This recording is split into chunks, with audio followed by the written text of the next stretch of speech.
안녕하세요. 네, 고생 많으셨습니다. 드디어 이제 시험이 끝났네요. 지난번 시험이 너무 어려워가지고 여러분들 굉장히 공부를 많이 하셨을 겁니다. 지난번에 9월 이후로 공부를 많이 했는데 좀 더 허무하시죠? 시험 끝나고 나오시니까. 사실 이제 문제가 물론 여러분들 중에서도 못 보신 분들도 좀 있어요. 분명히 있는데 그래도 이제 공부를 좀 하셨던 분들은 제가 볼 때는 냉정하게 이야기하면 문제가 너무 쉽게 나왔다. 그래서 사실 뭐 총평이라고 지금 제가 이제 여러분들에게 이제 이걸 강의를 찍고 있는데 그렇게 어렵지 않아서 어려운 문제를 뭐라도 좀 논란이 되는 문제를 좀 설명을 좀 해드렸으면 좋겠는데 그럴 만한 문제도 그렇게 보이지가 않습니다. 그래서 형법하고 소송법 이번에 이제 23년 1차인데요. 23년 1차 시험인데 이게 사실은 이제 하라고 말하기는 좀 그렇고 중하라고 이렇게 표현을 할게요. 근데 하라고 네, 아무튼 그래서 아마 이제 총평을 말씀드리면 요번 시험은요.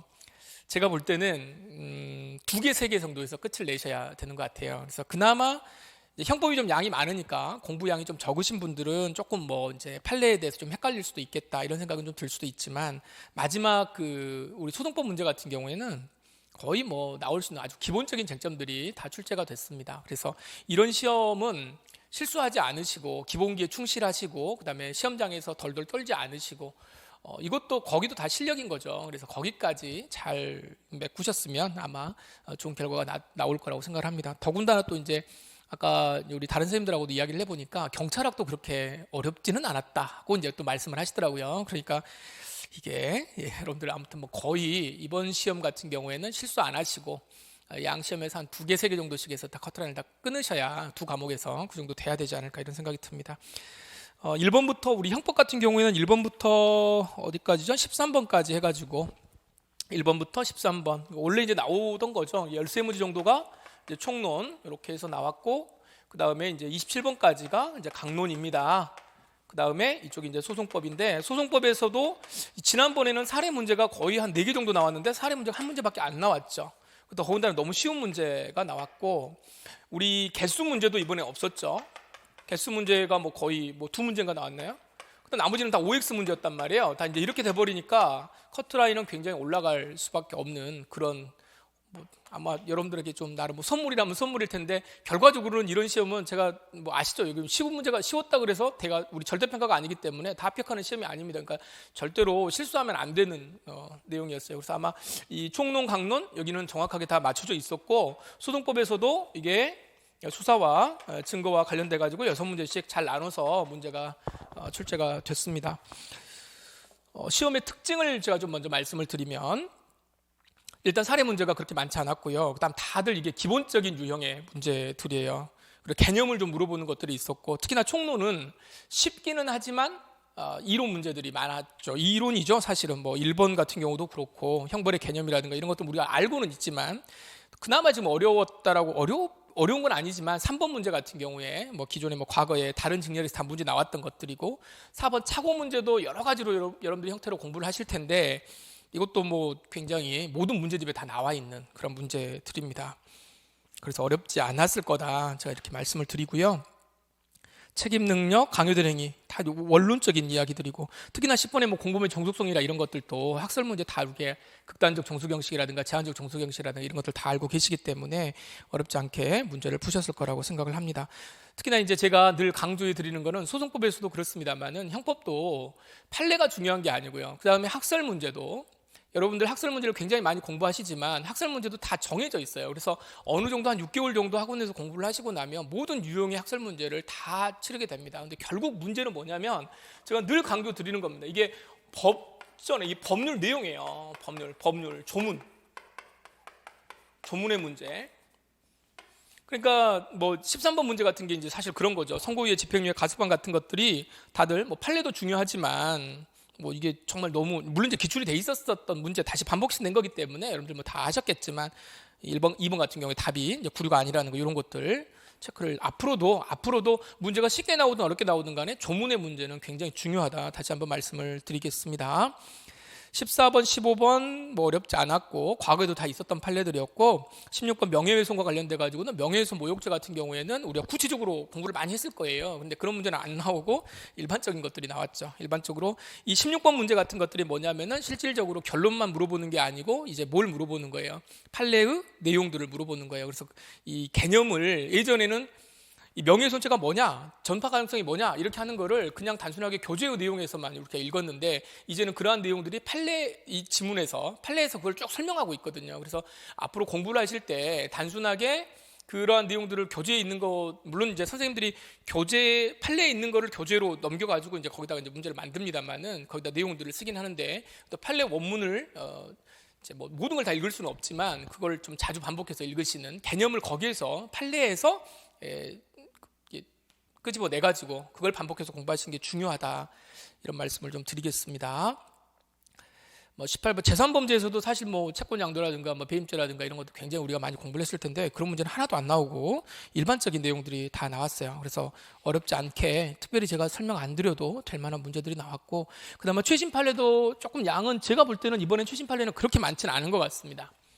결론을 또 낼 수밖에 없어서 그나마 이제 뭐 22번에 2번 우리 지문 같은 경우에 영득죄라고 하는 건데 손괴죄 영득하는 것이기 때문에 효용한 뭐 효용 자체가 침해되는 게 아니니까 손괴죄를 구성하지 않는다는데 그런 것들 나와 있고 이제 뭐 고전적으로 23번 방화 통화 뭐 이런 것들 아주 뭐 다 개별적으로 다 나왔죠. 특히나 그 25번에서 디귿번 같은 경우에 이런 것들은 그래도 조금 좀 어려울 수 있죠. 이런 것들은 사례로 공부할 수 있으니까. 그런데 이것도 어떻게 돼요? 공무원을 보조하는 자이기 때문에 간접정범이 될 수 있고 그 사람에게 가공하면 공범이 성립될 수 있고 이런 것들은 이제 틀린 지문으로 문제를 냈어요. 네, 뭐 그렇게 됐고요. 자, 형법은 여러분 형법도 어렵지 않았습니다. 이 형법은 그래도 혹시라도 뭐 했다면 한 2개 정도를 여러분들이 실수로 틀렸다면 뭐 그렇게 틀릴 수 있다. 자, 그다음에 소송법 보겠습니다. 소송법도 사례가 문제가 없어요. 지금 사례 문제가 안 나왔어요. 제가 계속 강조를 많이 해드리고 아마 여러분들도 공부를 굉장히 많이 했을 겁니다. 특히나 이 증거 파트와 관련돼 가지고 사례 문제를 많이 공부를 했을 텐데 이건 그런데 매우 매우 중요합니다. 앞으로도 계속 이렇게 문제가 나올 거라고 절대 그렇게 생각하시면 안 돼요. 그래서 사례 문제는 여전히 중요한 건데 이번 시험은 그렇게 안 나왔다. 그리고 뭐 너무 간단하게 나왔죠. 여러분들 무시하는 것도 아니고. 근데 그 중에서 하나가 굉장히 이제 강조해 드렸던 것들이 뭐냐면 요 증거 파트에서 위수증과 같은 경우는 위수증이었을 때 특히나 전자증거와 관련돼 가지고 범위를 넘어서 가지고 됐을 때 특히나 임의제출 규정에 위반된 거 218조 이런 것들은 위수증이 한번 돼버리면 어떻게 된다는 거예요? 한번 돼버리면 나중에 동의가 있더라도 계속 쓰레기다 이런 것들 엄청나게 강조를 많이 해드렸는데 둘 다 출제가 됐습니다. 그래서 뭐 다 예상되는 쟁점이었기 때문에 그리고 특히나 조금 이제 뭐 제가 마지막에 특강 1시간 올려드렸던 것들도 있잖아요.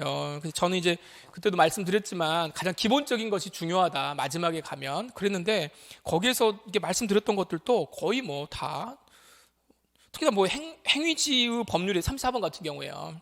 행위지의 법률에 의해서 범죄를 구성하는가 이런 것들은 엄증이냐 자증이냐가 중요한 건데 아예 뭐라고 나왔습니까? 증명의 대상이 안 된다 뭐 이런 것들 나왔으니까 아마 바로 여러분들이 먹었을 거고 해서 먹었겠죠. 35번의 디귿번 같은 게 이제 최신 판례에서 책문권의 포기의 의사는 명시적으로 해야 된다 강조를 해드렸었던 것들 나왔고요.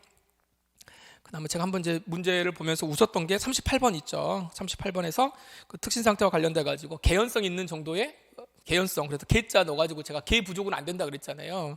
개 부족 이런 것들도 뭐 아마 다른 형태로도 공부를 하셨을 텐데 뭐 그런 것들 쉽게 나왔습니다. 그나마 지금 이제 사례가 나온 게 뭐냐면 40번 사례인데 여기 지금 뭐 가불병이 다 들어간 거잖아요. 요거는 이제 1번, 2번 같은 경우에는 어떻게 돼 있어요? 1번, 2번은 가불병이 다 같이 들어간 거니까 가불병이 3명이 갔는데 이제 안 갔다는 거잖아요. 그럼 여기 합동범위 공동정범 고 이야기가 나온 거고 그 다음에 아침 8시 AM 10시니까 야주절이 아닌 거죠. 물색을 하지 않았기 때문에 요건 특수할 때 미수범이 안 된다라고 하는 거 이런 것들 나왔고 그 다음에 3번 문제가 뭐였냐면 요거는 뭐 아무리 강조해도 지나치지 않은 312조 3항과 관련돼서 당해 피고인이 인정되는 거. 그 다음에 4번이 이제 공동 피고인이었죠.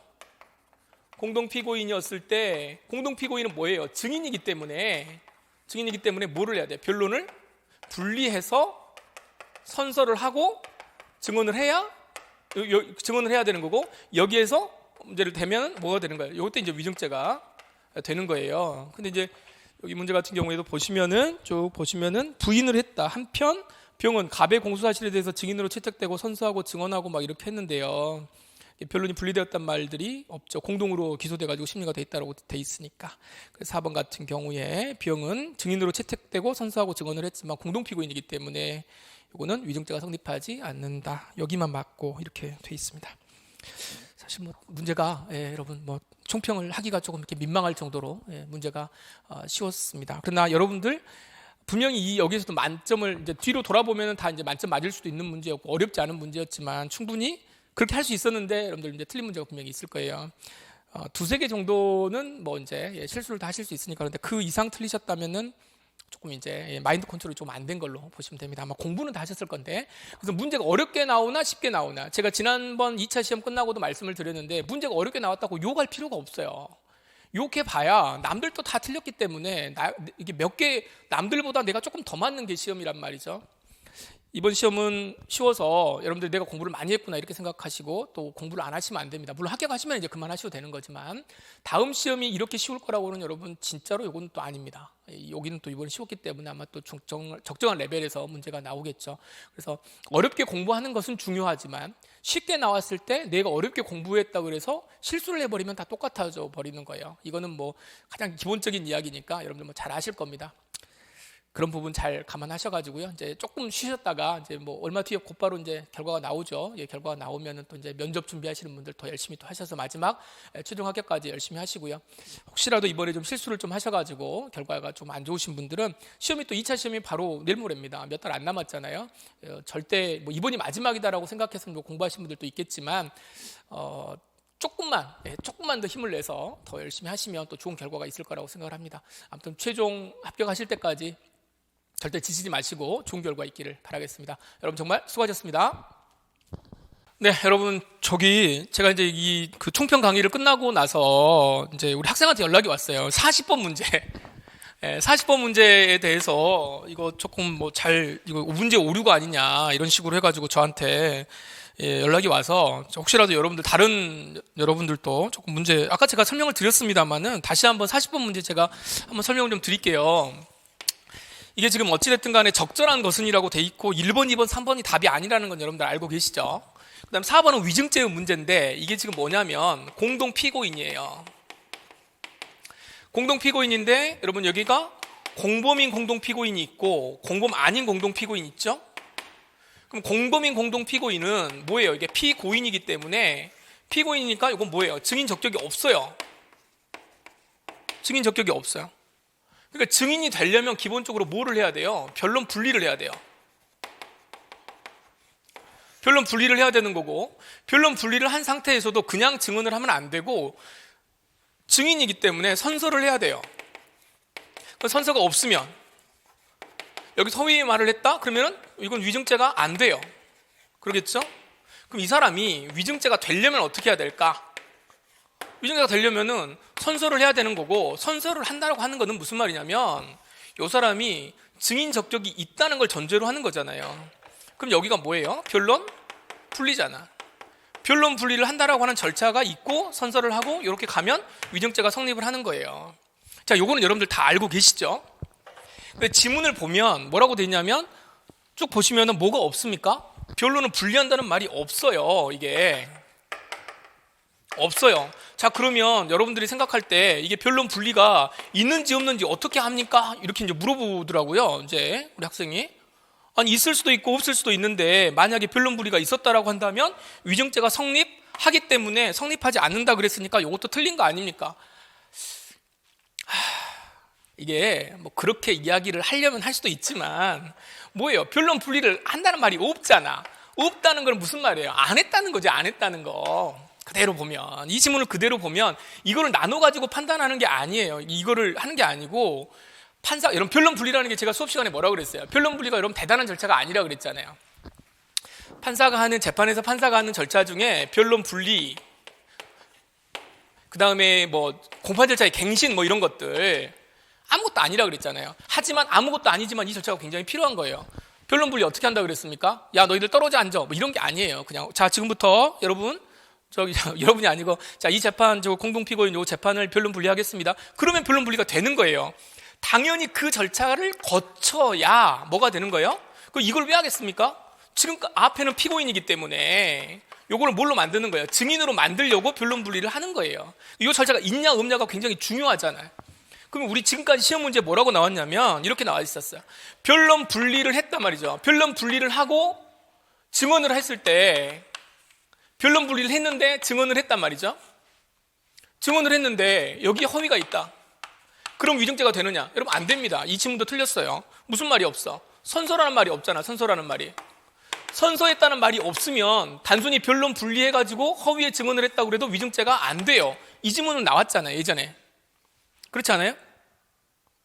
기억나시죠? 그러면은 위증죄가 되려면은 기본적으로 뭐가 있어야 돼? 변론 분리하고 선서하고 그렇게 되면 여기에서 허위 진술을 하게 되면 위증죄가 되는 거예요.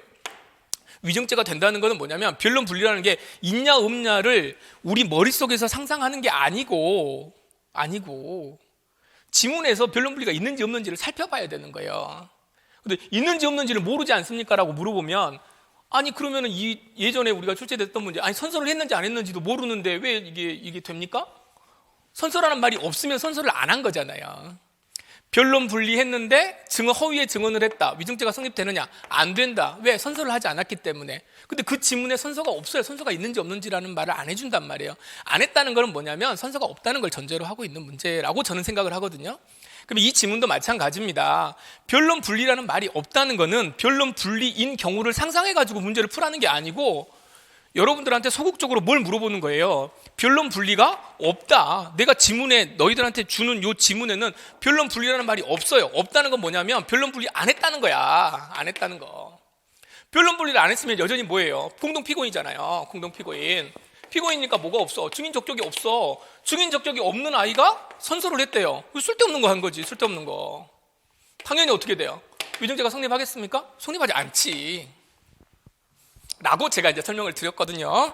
자, 그래서 여러분들 혹시라도 이제 요게 문제가 좀 될런지는 모르겠습니다. 물론 이제, 제가 이제 뭐 너무, 제가 아직 뭐 공식적인 말은 아니지만, 되냐, 안 되냐. 더군다나, 1, 2, 3, 4번 중에 중복답이 될런지 안 될런지는 모르겠습니다만은, 문제는 제가 볼 때에는요, 제가 볼 때에는, 이제, 그럴 여지가 있을런지는 모르지만, 제가 볼 때는 아닙니다. 이게 위증죄가 성립되지 않는 게 맞고요. 변론 분리라는 말이 없다라고 하는 거는 우리 지문에 변론 분리라는 말이 없다라고 하는 거는 변론 분리를 하지 않았다는 것을 전제로 해서 문제를 풀어라라고 물어본 거고 저도 출제자가 분명히 변론 분리라는 말을 너희들이 알고 있느냐 없느냐라고 하는 것을 물어보는 지문이 아니었을까라고 생각을 합니다. 만약에 이게 주관식 문제였다면요. 변호사 시험 문제나 이런 것들이었다면 제가 학교에서 문제를 냈다 그러면 자기가 이걸 나눠가지고 문제를 주관식으로 쓸 수는 있어요.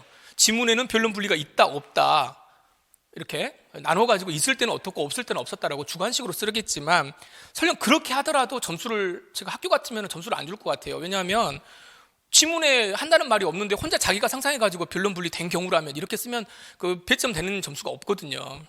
제 경험에 비추어 볼 때 그리고 변론 분리가 뭐 당연히 있어야 간단한 거지만 당연히 해야 되는 거 지금부터 변론 분리하겠습니다 이렇게 말해야 된다 그랬잖아요. 제 기본 강의 시간에. 그래서 굉장히 중요한 지문이어서 우리 40번 지문상 변론 분리란 말이 없기 때문에 4번 지문이 위증죄가 성립되지 않는다. 여기 맞는 걸로 저는 그렇게 보는 게 맞다고 생각을 합니다. 그래서 조금 논란이 있는 것 같아서 제가 설명을 좀 드렸고요.